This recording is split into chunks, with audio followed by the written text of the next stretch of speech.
Bueno, buenas tardes para todas y todos. Nuestro tema de esta semana continúa siendo metabolismo y macromoléculas, pero en esta sesión nos vamos a concentrar un poco en revisar cómo son estructuralmente o químicamente esas macromoléculas de las que vamos a hablar durante todo el periodo. El objetivo de nuestra clase va a ser analizar los diferentes procesos metabólicos que se dan en el cuerpo y en los cuales intervienen como las macromoléculas básicas. ¿Listo? Entonces vamos a arrancar con una definición de qué es una biomolécula. Resulta que nosotros tenemos varias moléculas que son indispensables en el funcionamiento de nuestros cuerpos y por tanto se conocen como biomoléculas o moléculas de la vida. Y estas parten de una estructura que es netamente orgánica y que se divide en 3 o 4 grupos principales, de los cuales vamos a trabajar 3 que son fundamentales en el cuerpo. El primer grupo de ellas se llaman carbohidratos y como su nombre lo indica, pues son moléculas que están formadas por carbono, hidrógeno y oxígeno. ¿Listo? Y tienen más o menos estructuras como la que vemos a continuación. Estas estructuras, como lo decíamos, tienen estos 3 átomos, carbono, oxígeno, hidrógeno, y son estructuras pequeñitas. Estas biomoléculas no son macromoléculas, no son estructuras muy grandes. Los carbohidratos son anillos más bien pequeñitos, pero tienen una función fundamental en nuestro cuerpo y es la producción de energía. Cada vez que yo rompo estas estructuras de carbohidratos en el cuerpo y las dejo en moléculas muy sencillas, genero una gran energía en mi cuerpo para que él pueda funcionar. Las siguientes moléculas de las que vamos a hablar se llaman lípidos y los lípidos, a diferencia de los carbohidratos, sí son moléculas un poco más grandes. Listo, estas moléculas están formadas por átomos de carbono y de hidrógeno y muy pocos átomos de oxígeno y tienen una característica y es que normalmente no son muy solubles en agua. Estos lípidos tienen una función fundamental en nuestro cuerpo, tienen varias en realidad, pero una de las fundamentales es la función de protección. Estos lípidos son el revestimiento o el recubrimiento de órganos vitales de nuestro cuerpo, tales como el hígado, como el corazón o como el tejido muscular. Y esta protección tiene una fundamentación o una importancia, y es que si por ejemplo usted llega a recibir un impacto, digamos, sobre su caja torácica o sobre sus costillas, y estas llegan a hundirse, a quebrarse, a fracturarse, evidentemente ellas van a llegar a tocar órganos que son sensibles y que tienen funciones vitales en su cuerpo, tales como el hígado o el corazón. Ellos necesitan un recubrimiento adicional aparte de las costillas para poderse proteger, y ese recubrimiento normalmente es graso. ¿Listo? ¿Son lípidos o son grasas? Aparte, estos lípidos tienen una función termorreguladora, es decir, que ellos mantienen la temperatura corporal de nuestra musculatura, y lo hacen a través de una capita de protección que permite que nosotros no perdamos calor hacia el ambiente o que el ambiente no pueda afectar nuestra sensación térmica en el interior del cuerpo. En cuanto a las últimas biomoléculas que vamos a ver, estas se llaman proteínas y estas biomoléculas tienen funciones vitales en nuestro cuerpo. Son incalculables la cantidad de funciones que tienen. Vamos a tratar de resumirlas en unas generales, pero las proteínas tienen estructuras más o menos como esta. Digamos que ahí no se ve claramente la estructura química de una proteína, pero eso se da porque ellas son moléculas extremadamente grandes. Ellas sí son macromoléculas y tienden a enrollarse digamos, del largo que tienden a enrollarse y a enredarse, y eso nos permite que sean funcionales. Estas proteínas tienen distintos objetivos en nuestro cuerpo. Uno de ellos es comunicarse en señales celulares. Entonces, en este caso, en el dibujito, esto es una membrana celular, la parte rosadita que estamos viendo, que les voy a señalar con azul. Esto es una membrana celular y esa membrana celular tiene dentro de su estructura una suerte de receptores como estos que están acá, y estos receptores se encargan de llevarle una señal a otra célula. Entonces, si por ejemplo usted se acaba de caer, se lastimó y se raspó terrible, entonces todas las células que usted tiene en ese sector que se lastimó van a empezar a crear canales de señalización para enviar una cascada de un mensaje que le diga a todo su cuerpo que usted acaba de lastimarse y active como su mecanismo de recuperación. Entonces, esa función de comunicar señales entre las células la tienen las proteínas. Adicionalmente tiene una función que es vital en el cuerpo que se llama una función enzimática, y estas enzimas lo que hacen es facilitar reacciones. Entonces, todas esas reacciones químicas que por diferentes condiciones no se darían normalmente, las enzimas se encargan de permitir que esa reacción se pueda dar. Son como una especie de mediador entre dos sustancias químicas para que éstas puedan reaccionar la una con la otra. Y esta función es vital porque de ella depende todo nuestro metabolismo. Si las enzimas no existieran, el metabolismo no se daría y por tanto las funciones de nuestro cuerpo no se cumplirían. Finalmente, ellas tienen otra función que es importante, que es de transporte. Entonces, estas proteínas también se encargan de llevar sustancias de un lado a otro. Y un ejemplo de eso es una proteína que se llama albúmina. Y es una proteína que tiene la función de transportar las sustancias que están, que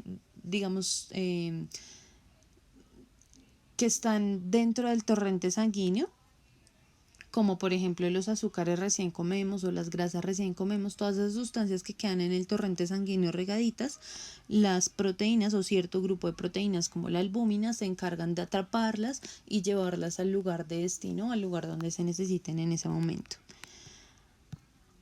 Vamos a empezar a hablar de cada una de ellas y vamos a iniciar por los carbohidratos, que son las más sencillas. Entonces, estas moléculas de carbohidratos están formadas, como les decía, por carbono, hidrógeno y oxígeno y tienen más o menos este tipo de estructuras. ¿Listo? Entonces, si nos damos cuenta, estos carbohidratos están hechos de carbono, oxígeno e hidrógeno, pero dentro de sus estructuras tienen unas complejidades o unas características particulares.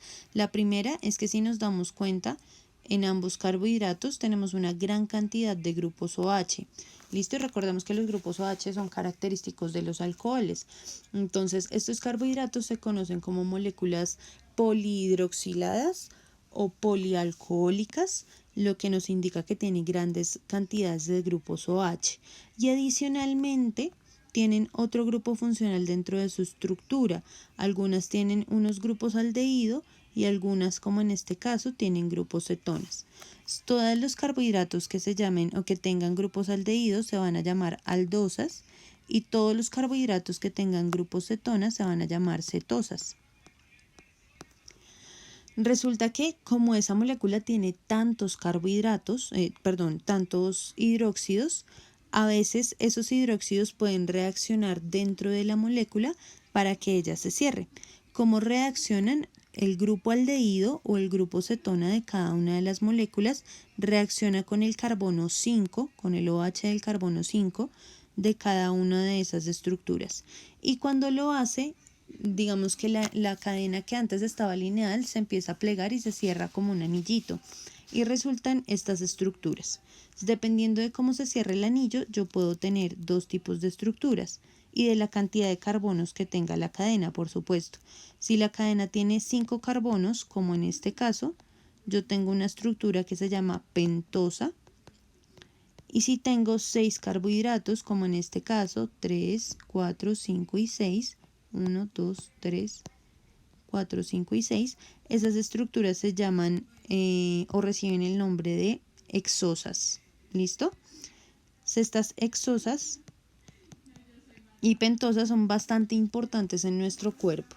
Estas moléculas son fundamentales y son las que producen energía dentro del cuerpo. ¿Cómo se clasifican esos carbohidratos? Los carbohidratos se pueden clasificar de varias maneras. Usted los puede clasificar como aldosas y cetosas, como pentosas y hexosas.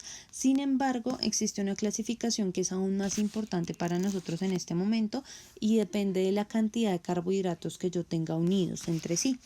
Vamos a arrancar por la primera, que es la más sencilla y se llaman monosacáridos. Los monosacáridos tienen como característica que tengo solo un anillito de carbohidrato. ¿Listo? Entonces, ejemplos de carbohidratos: la glucosa, de la que tanto nos hablan, la fructosa, que es la que hace parte de las frutas, la que le da el sabor dulce a las frutas, esta que se llama ribosa, que hace parte de una estructura de su cuerpo, de una estructura molecular de su cuerpo que se llama ARN, y otra que se llama desoxirribosa, que hace parte del conocido ADN. ¿Listo? Entonces son 4 azúcares que usted puede consumir, que están dentro de su cuerpo y que él necesita y pertenecen al grupo de los monosacáridos. ¿Por qué? Porque es un solo anillito nada más. Ahora, estos carbohidratos, estos monosacáridos, son las fuentes principales de energía en el cuerpo y se gastan directamente en el metabolismo en tres órganos principales. El cerebro, el cual recibe por vía directa glucosa de su sangre. El hígado, que va a ser el que se va a encargar de transformar normalmente esa glucosa en energía, el que más hace ese proceso, y los músculos, en donde se va a reservar esa energía o se van a reservar esos monosacáridos cuando yo ya no necesite romper más. Es decir, si yo rompo todos los carbohidratos que consumo en energía, pues es una posibilidad, pero si consumo un poco más, ellos se van a reservar dentro del cuerpo para cuando yo vuelva a necesitar romperlos. ¿Listo? Una segunda clasificación de esos carbohidratos se conoce como disacáridos. Y si miramos en comparación con los anteriores, los disacáridos son dos anillitos que están pegaditos uno con el otro. ¿Cómo se pegaron? Con este enlace de acá. Si uno de los carbohidratos pierde su grupo OH, el otro pierde un hidrógeno y se forma este enlace de acá que se llama enlace glucosídico. Ejemplos de esos disacáridos, que están dos anillitos pegaditos, está la sacarosa, que es el azúcar blanca o azúcar morena que usted consume normalmente, la maltosa, que es una sustancia que está en la malta con la que se prepara la cerveza, y esta lactosa, que es la que está presente en la leche y la que causa en algunas personas intolerancia y le genera malestar estomacal.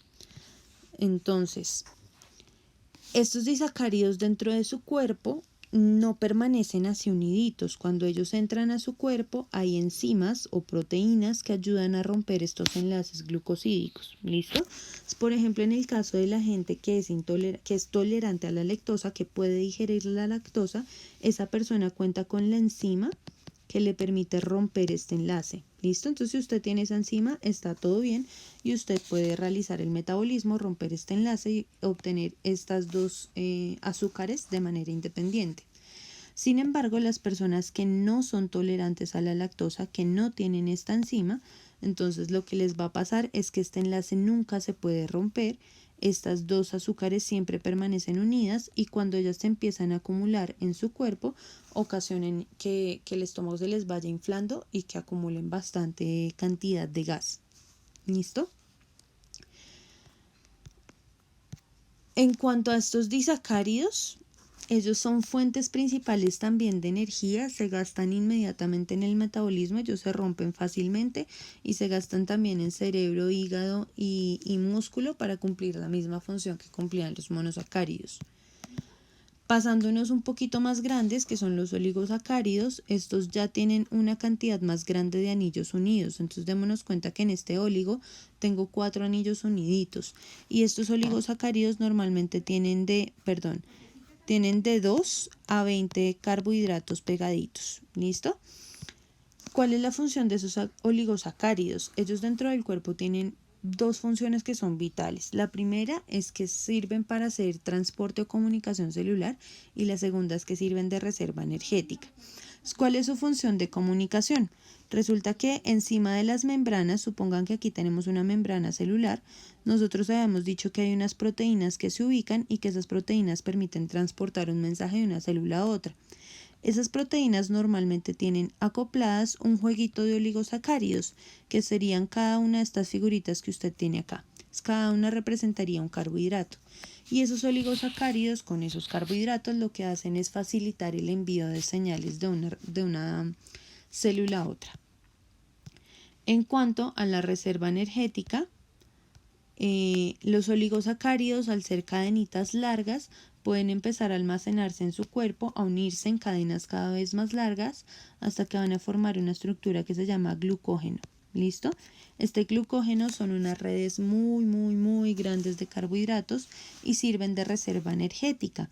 Ellos se producen y se guardan en el músculo y en el hígado y permiten que cuando usted ya no tenga más azúcar en sangre, ellos empiezan a romperse, cada uno de estos azúcares empieza a romperse de manera independiente y se libera la sangre al hígado, a donde se necesite, para producir metabolismo y generar energía. Los últimos carbohidratos que vamos a ver son los polisacáridos, y los polisacáridos, como vemos en la imagen, tienen una gran cantidad de carbohidratos pesados. ¿Listo? Estos polisacáridos van por lo menos de 20 carbohidratos en adelante. ¿Listo? Y estos carbohidratos tienen una función importante, que es de reserva energética. Un ejemplo de estos polisacáridos es el almidón. O sea, el almidón son unas grandes cantidades de azúcares pegaditas en grandes redes, y ellas entran a su cuerpo, y cuando no se pueden seguir rompiendo, empiezan a reservarse en forma de glucógeno dentro de sus células. ¿Para qué? Para lo mismo que se hacía en los oligosacáridos. Cuando yo no tenga más azúcar en sangre, lo que hago es empezar a romper estos azúcares del glucógeno, liberarlos al interior de las células y producir energía. Ahora, hay otras estructuras que se llaman lípidos, y estos lípidos están formados por átomos de carbono, de hidrógeno y unas pequeñas cantidades de oxígeno. Quiero que miremos esta estructura para ver cómo funcionan. Yo tengo aquí una gran cadena de carbonos muy grande.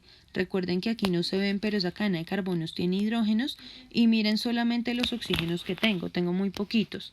Esa estructura tiene como una importancia grande, y es que esta cadena de carbonos que tiene larga va a hacer que la molécula sea apolar, o que no se pueda disolver en agua, y este pedacito de la cadenita hace que ella sea polar. ¿Listo? Ella va a ser polar por un pedacito muy pequeño y apolar por un pedazo muy grande. Y eso le va a brindar a estas estructuras unas propiedades bastante interesantes. Entonces, los primeros tipos de lípidos de los que vamos a hablar son los ácidos grasos. ¿Listo? Estos ácidos grasos tienen la estructura que les estoy mostrando acá. Normalmente tienen insaturaciones o tienen dobles enlaces, y ellos se organizan dentro del cuerpo cuando usted los consume en cualquier alimento que tenga grasas, en una estructura que se llama triglicérido. Un triglicérido es la unión de 3 de esos ácidos grasos. ¿Listo? Entonces tengo 1, tengo 2, tengo 3 ácidos grasos, y ellos se pegan en una estructura que se llama glicerol. Y así se van a empaquetar en unas células. ¿En qué células se van a empaquetar? En unas células que se llaman adipocitos. Y allí se van a reservar como una fuente de energía cuando usted no tenga carbohidratos disponibles. Estos adipocitos son el tejido que usted ve normalmente y que se conoce como el tejido graso, o digamos, si los llevamos a un ejemplo de carnes, esa parte que usted llama normalmente el gordito, eso es tejido adiposo. Otro tipo de lípidos que tenemos dentro de nuestro cuerpo se llaman fosfolípidos. ¿Listo? ¿Por qué se llaman fosfolípidos? Porque yo tengo unas cadenas de ácidos grasos que van a estar unidas a una estructura que contiene fósforo. Y estos fosfolípidos son bastante importantes en nuestro cuerpo. Ellos tienen una función vital, y es una función de estructuras o estructural. Y es una función importante porque ellos terminan siendo parte de la construcción de las membranas celulares. Entonces, si nosotros miramos una membrana celular, va a tener más o menos esa forma que se ve estructurada acá. Y esa formita es más o menos la siguiente. Estas cabecitas rojitas que se ven acá corresponden a esta parte de la estructura de un fosfolípido, y cada una de estas colitas corresponde a la parte apolar de los fosfolípidos. ¿Listo? ¿Qué quiere decir esto? Que cuando yo tengo un fosfolípido dentro de membrana, va a tener una pequeña cabecita que está hacia el exterior de la célula, que tiene una estructura polar, y va a tener todo un contenido dentro de esa membrana que va a ser apolar. Esto le da la posibilidad a la membrana de que por fuera ella se pueda relacionar con cualquier sustancia, pero toda esta estructura impide que cualquier cosa pueda ingresar a la célula, a menos que tenga unos mecanismos establecidos para poder ingresar. ¿Listo? Esta estructura es muy parecida a la estructura de un jabón. Los jabones son exactamente iguales porque los jabones están hechos con base en ácidos grasos. Los jabones también tienen una cabecita polar y una colita apolar. Y esto lo que les permite es poder, cuando tú estás lavando, esas colitas apolares le permiten arrastrar las grasas, y esas cabecitas polares le permiten atrapar las sustancias que se disuelvan en agua. Esa es la razón por la cual a usted le dicen que, por ejemplo, puede matar el coronavirus a punta de lavarse las manos con jabón. Y es verdad, el jabón tiene la posibilidad de llegar a estas estructuras y romper las membranas cuando son lipídicas o cuando son membranas grasas. Y en el caso del COVID o el coronavirus, él tiene una membrana grasa y por tanto usted eventualmente puede romper esa membrana con un buen detergente. Ahora, otra de las estructuras de lípidos que tenemos y que son fundamentales en el cuerpo es el colesterol. El colesterol es un poco distinto a los ácidos grasos. Él tiene también toda una cola polar, pero esta cola polar está formada por unos anillos y tiene pequeñas trazas de grupos OH en alguna parte de su estructura. Este colesterol tiene varias funciones dentro del cuerpo, pero unas de las más importantes son mediadores en la construcción de prostaglandinas, y estas sustancias son vitales para los procesos de inflamación y de coagulación sanguínea. Cuando usted tiene problemas de producción de las prostaglandinas, puede tener dos problemas: un problema de superinflamación o de poca inflamación, y un problema o de extremada coagulación sanguínea o de poca coagulación sanguínea. En ambos casos, cuando es poco o es mucho, usted puede tener enfermedades graves, como por ejemplo si se le forma un coágulo muy fuerte, puede tener un taponamiento sanguíneo y sufrir un infarto, o por ejemplo en el caso de las personas que tienen problemas de inflamación, tienen tendencia a desarrollar enfermedades como el EPOC o enfermedades como la artritis reumatoidea, ¿de acuerdo? En cuanto a su otra función, ellas tienen funciones de ser predecesores de la formación hormonal de su cuerpo. ¿Listo? ¿Qué hormonas dependen de este colesterol? Dependen las hormonas sexuales tales como las progesteronas en el caso de las mujeres y la testosterona en el caso de los hombres, y este tipo de hormonas empieza a generar todo un control hormonal dentro de su cuerpo. Es decir, que si usted tiene un desbalance de colesterol allá adentro y no se pueden producir estas dos hormonas que son fundamentales, pues usted va a tener una desregulación en un montón de procesos. Va a generar cortisol, que le va a producir una cantidad de estrés impresionante, va a tener problemas con el ciclo menstrual, con el tema de la reproducción.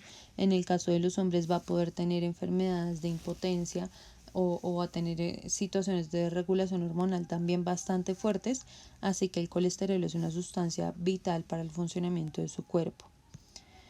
En cuanto a las proteínas son estructuras cortas o largas que están formadas por unidades que se conocen como aminoácidos.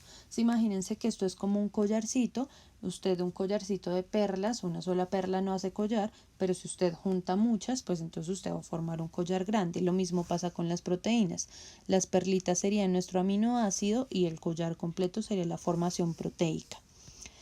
¿Cómo son estos aminoácidos? Estos aminoácidos tienen una estructura como particular. Esa estructura se fundamenta así. Usted tiene por una parte en la colita del aminoácido un grupo nitrógeno, por eso se llama amino, y por el otro extremo de la cadena tiene un grupo ácido carboxílico, por eso se llama ácido aminoácido. En el centro de esas dos moléculas va a tener un carbono, y ese carbono tiene unida una cadena de carbonos adicional. Esas cadenas pueden variar y dependiendo de la cadena que se pegue a esa parte del aminoácido, pues voy a tener un aminoácido distinto. ¿Listo? Ahora, entre esos aminoácidos se empiezan a unir entre ellos. Y cuando se unen forman unas estructuras que se conocen como proteínas. ¿Cómo se unen los aminoácidos? Lo hacen de la siguiente manera. Yo tengo un aminoácido 1 y un aminoácido 2. ¿Qué hacen? Él se va a unir, uno al otro se van a unir a través de la cabeza y la cola de cada aminoácido. En este caso, en la cabecita voy a tomar el grupo H, y este grupo H va a tomar uno de los hidrógenos de la cola del aminoácido. Entre ellos van a reaccionar y al reaccionar van a producir una molécula de agua. ¿Listo? Cuando ellos reaccionan, pues quedan libres este nitrógeno y este carbono para formar un nuevo enlace y se van a unir entre ellos. El resultado de esa unión va a ser este que tienen aquí abajo, y ese enlace que se forma, que es nuevo entre el carbono y el nitrógeno, se conoce como enlace peptídico. ¿Listo? Y adicionalmente, pues el subproducto de esta reacción es el agua. Si yo quisiera unir otro aminoácido adicional, lo que hago es tomar una cabeza y tomar una cola de otro aminoácido y empezar a seguir reaccionando cada vez más. ¿Listo? Entonces, estos aminoácidos se dividen en un grupo, los no esenciales y los esenciales. Hay muchísimos aminoácidos en la naturaleza, pero hay unos que son esenciales para nosotros y para el funcionamiento del cuerpo de los seres vivos. Y son estos que están acá, son más o menos 20-21 aminoácidos que son esenciales en el cuerpo, y si usted deja de consumir alguno de ellos, pues va a tener problemas en su metabolismo. ¿Listo? Lo que hacen normalmente las proteínas que le dan a usted en un gimnasio es que las toman, las preparan a partir de cada uno de estos aminoácidos, pero dependiendo de las necesidades metabólicas suyas, pues hay unos que contienen un grupo más grande de ciertos aminoácidos que de otros. Y usted los consume y ellos se empiezan a pegar dentro de su cuerpo en cadenitas para formar las proteínas que usted requiera. Ahora, esas proteínas, una vez ensambladas en el enlace peptídico, tienen otro tipo de ensamble, que son unas estructuraciones que se dan ya cuando tengo las cadenas largas. Ese ensamble se conoce como estructuras y tiene 4 estructuras diferentes: primaria, secundaria, terciaria y cuaternaria. La estructura primaria es la más sencillita de todas porque es una tira de aminoácidos largo que va uno detrás del otro. Luego se forma una cosa que se llama la estructura secundaria. Como a veces estas tiras son tan largas, pues ellas empiezan a plegarse, y esos plegamientos se dan por la reacción que existe entre las colitas de cada uno de los aminoácidos. Entonces me voy a volver aquí un poco. Estas colitas que quedan acá, las que se van pegando y que son diferentes en cada aminoácido, pueden reaccionar entre ellas, y cuando reaccionan entre ellas empiezan a hacer que la proteína se empiece a plegar y forme una cosa que se llaman estructuras secundarias. ¿Listo? Entonces la tira empieza a generar plegamientos o enrollamientos. En el caso de la estructura terciaria, la proteína empieza a enrollarse bastante y se convierte en una maraña compleja. Si imagínese que esta proteína es el equivalente a cuando usted tenía los audífonos de cable y los metía en el bolsillo y le salían hechos una maraña. La estructura terciaria de una proteína es más o menos así. Y esto tiene algo muy importante, y es que cuando se generan estructuras terciarias en las proteínas, hay lugares específicos de ella donde tienen mucha actividad química. Ellos generan unos centros químicos que son los que permiten que la proteína actúe biológicamente. Y finalmente está la estructura cuaternaria, que es esta de acá. En lo que se hace en una estructura cuaternaria es que se unen varias proteínas que tienen estructuras terciarias. Entonces en este caso esta sería una, esta sería otra, esta sería otra, esta sería otra, y juntas cumplen una función específica. Un ejemplo de esto es la hemoglobina. La hemoglobina tiene 4 proteínas que están ensambladas alrededor de una cosa que se llama anillo pirrólico, que en el centro tiene un hierro. La hemoglobina es la que permite, a través de esa gran estructura, el transporte de oxígeno a través de nuestro cuerpo.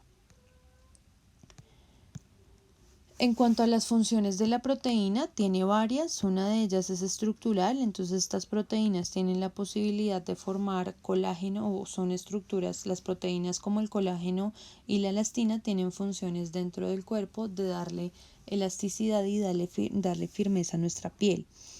En cuanto a las enzimáticas, que es otra de las funciones más importantes de la proteína, ellas ayudan a las reacciones químicas de diferentes maneras. Entonces yo puedo tener varios grupos de enzimas dependiendo de la reacción química que faciliten. La primera son oxidorreductasas, y estas oxidorreductasas lo que hacen es permitir que de una estructura que cuenta con hidrógenos, estos puedan pasar a otra estructura que no los tiene, o que una estructura que tenga muchos electrones pueda pasar a otros que no lo tienen. Hay otras que se llaman transferasas, y lo que hacen es facilitar que un pedazo de una partícula de una estructura química o biológica pase a otro. ¿Listo? Entonces dense cuenta que aquí el pedacito verde estaba inicialmente en la azul y después de la reacción química pasó a la rosada. Ese movimiento o ese tránsito lo producen unas proteínas que se llaman transferasas. Hay otras que se llaman hidrolasas, y lo que hacen es que por medio de la presencia de agua rompen moléculas. Démonos cuenta que en esta estructura yo tengo 2 pedazos grandes, este de acá y este de acá. Pongo el agua a reaccionar, el agua lo que va a hacer es romperse, A uno de los pedazos le va a dar un hidrógeno y al otro pedazo le va a dar un OH y garantiza el rompimiento de la estructura química. Hay otras que se llaman liasas o sintasas y esas lo que hacen es unir dos estructuras diferentes en una sola. Otras que se llaman isomerasas que lo que hacen es traslocar estructuras. Esta que está arriba terminan poniéndola en la parte de abajo de la misma estructura química. Y finalmente están las ligasas y sintetasas que también hacen lo mismo que las liasas, pero para lograrlo necesitan una inversión de energía o de ATP. Adicionalmente, estas proteínas tienen una función hormonal y dos ejemplos que traigo de eso son la hormona insulina y glucagón de la que vamos a hablar la próxima clase, pero estas dos hormonas tienen como función regular la entrada o salida de azúcares dentro de la célula. Hay otro tipo de hormonas que se llama el TGH, que son las hormonas de crecimiento, y ellas le permiten a usted, como su nombre lo indica, o crecer o quedarse pequeñito y desarrollar ciertos rasgos físicos. Otras funciones que tienen son la función defensiva. Las proteínas son los anticuerpos que lo defienden a usted de enfermedades. Tiene función de transporte como la hemoglobina. Tienen funciones reguladoras que permiten o inhiben procesos como las enzimas. Y tienen otras funciones de contracción muscular como la miosina y la actina que le permiten a usted a generar movimientos con sus músculos, tipo recoger el brazo, estirar el brazo, recoger la pierna, estirar la pierna, etc. Esto es todo por hoy, entonces espero que les hayan funcionado bastante las diapositivas y nos vemos en la próxima clase. Un abrazo para todos.